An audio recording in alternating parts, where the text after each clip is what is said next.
হাফিজুর রহমান রে কত গালি দাও, কিন্তু কলিজাটা দিয়ে বলতেছি বাবা রাগ করিস না, আসলেই তো আমি গালি পাওয়ার যোগ্য রে বাবা। আমি যদি গালি পাওয়ার যোগ্য না হইতাম আমার তো গালি দিতি না। আমি আসলেই তো একটা অযোগ্য বান্দা। এই চেয়ারে বসার মতো আল্লাহর কসম আমার মধ্যে কোনো ইলমের গন্ধ নাই, আমলের কোনো গন্ধ নাই। মাঝে মাঝে একা একা ভাবি যে আল্লাহ আবার এই চেয়ারে কেন বসাইছে। এক সাগর পাড়ি দিয়ে এখানে আসছি, আমি আর এক সাগর পাড়ের সন্তান রে বাবা। এই মানুষগুলো কেন আসছে তাও আমি বুঝি না, অথচ আমার কথায় কোনো কিছুই নাই, আমার ইলম নাই, আমল নাই, কেন আসছে তাও জানি না।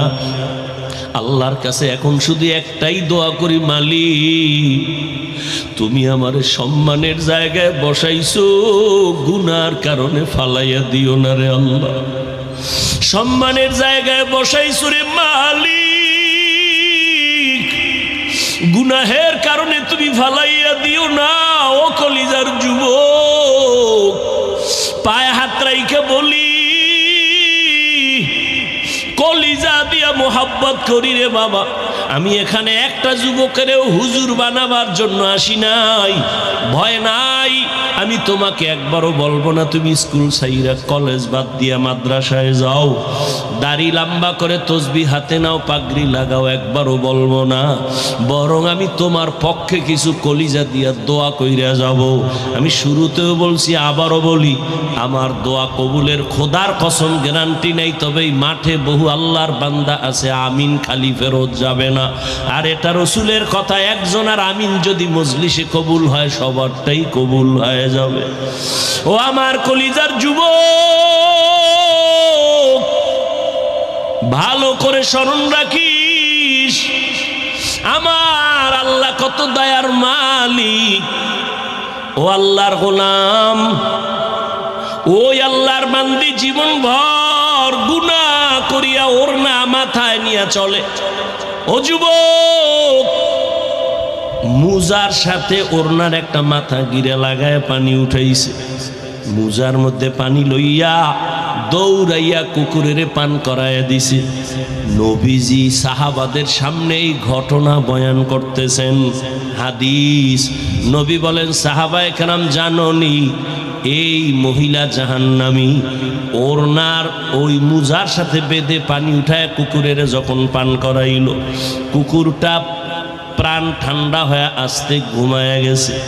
আল্লাহর নবী কয়, ওই মহিলা পানি পান করানো মাত্র কেমন যেন একটা গায়েবী আওয়াজ আসতেছে, কে যেন অদৃশ্য থেকে বলতেছে, ও আল্লাহর বান্দি, জীবনে যত গুনাহ করেছো, আজকে যে কুকুরের পান করাইয়া আরামে ঘুম পাড়াইছো, শান্তির ঘুম কুকুর ঘুমায়, এই একটা খেদমতের বরকতে আল্লাহ তোমার জীবনের সব গুনাহ মাফ করে দিয়েছে। আমল আমার মাওলার কাছে নিয়ে দাঁড়াইও, আমল আমার আল্লাহর কাছে আমল নিয়ে দাঁড়াও রে যুবক। আজকে আমিও তো তোমার মতো একটা যুবক সন্তান, প্যান্ট শার্ট টাই লাগায় যদি দাড়ি কেটে রাস্তায় ঘুরতাম, কেউ আমারে বাধা দিত না রে বাবা।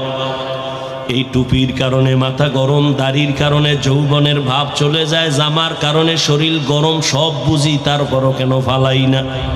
কত মানুষ কত বাজে কথা বলে গালি দেয়, জানি শুনি, তারপরও কেন এই রাস্তা ছাড়ি না, নামাজ ছাড়ি না। ও যুবক, তোমার মতো যুবক তাকায় দেখো, জীবনে মাদ্রাসায় পড়ে নাই, স্কুলে পড়ে, জেনারেল লাইনে তাইকা নামাজ ছাড়ে না, সত্য কথা স্বীকার করো, আছে না নাই? তোমার বিবেকের জিজ্ঞাসা করো, তুমি কেন পারো না? তোমার মতো যুবক রাস্তায় গাড়ি চালায়, ড্রাইভার, আজান হয়ে গেছে, নামাজে হাজির, বলো তুমি কেন পারো না রে বাবা? তোমার মতো যুবক ময়দানে কৃষি কাজ করে, নামাজ ছাড়ে না, গামছা বিছাইয়া নামাজ পড়া ফেলাইছে, তুমি কেন পারো না? নদীর মধ্যে মাছ ধরে তোমার আমার মতো কত বান্দা জীবনে মাদ্রাসায় পড়ে নাই, কিন্তু নামাজ ছাড়ে না। তোমার মতো যুবক আছে কিছু মনে চায় আমার রুমাল দিয়ে ওর পাও মোছায় দেই, কারণ এত ভালো যে সালাম ছাড়া কথা বলে না, এত নম্র, এত ভদ্র, এত শালীন, মনে হয় কলিজা দিয়া দোয়া করি এই যুবক দিয়েই তো এই জমিনটা আলোকিত হবে। ও পর্দার আড়ালের আম্মা জানেরা, আপনাদের সন্তানদেরকে ভালো বানানো আপনাদের অবদান ছাড়া হবে না। আপনাদের আল্লাহ এত মর্যাদা দান করেছেন, আপনার সন্তানকে ডাক্তার বানাবেন আলহামদুলিল্লাহ বলে দোয়া করে গেলাম, আপনার সন্তানকে ইঞ্জিনিয়ার বানাবেন আলহামদুলিল্লাহ বলে দোয়া করলাম, আপনার সন্তানটাকে প্রফেসর বানাবেন আলহামদুলিল্লাহ বলে দোয়া করলাম। কিন্তু দাবি একটা, বেয়াদব বানাবেন না। আপনার সন্তানের ব্যবহারে কোনোদিন যেন মা বাবা কষ্ট না পায়, আপনার সন্তানের ব্যবহারে কখনো যেন আলেম ওলামারা কষ্ট না পায়, আপনার ব্যবহারে যেন কোনোদিন মুরব্বী ওস্তাদরা কষ্ট না পায়। ও আম্মা জান, আপনার দোয়া আর অবদান ছাড়া সন্তান ভালো বানানোর কোনো সুযোগ নাই। ও আমার কলিজার যুবক, আল্লাহর মোহাব্বত নিয়ে কথাগুলো বলি, হৃদয় থেকে বলি, কলিজা দিয়ে বলি রে বাবা, এখনো সময় আছে, তওবা করে নাও। আল্লাহর গোলাম রসুলের কলিজার এক সাহাবী, অল্প বয়সের কিশোর, শিশুর পরে কথা কয় না, এরপরে যুবক, কিশোর সাহাবী সালাবা তার নাম।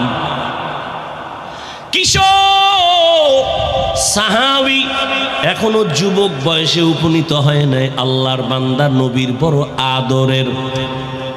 ওই কিশোর সাহাবী সালাবা নবীর এত আদরের, একদিন রাস্তা দিয়ে হাঁটতেছি, খেয়াল করেননি বাবা, বলবো না মোনাজাত দিব? আল্লাহ সবাই রে কবুল করে। মাওলার কাছে 2 ফোঁটা চোখের পানি নিয়ে বাড়ি যাইও রে যুবক। মনেরে প্রশ্ন করিস, এতগুলো মানুষ মোনাজাতে অনেক যুবকের কলিজা ভাঙ্গা, চোখে পানি, অথচ তোমার চোখে কেন পানি নাই?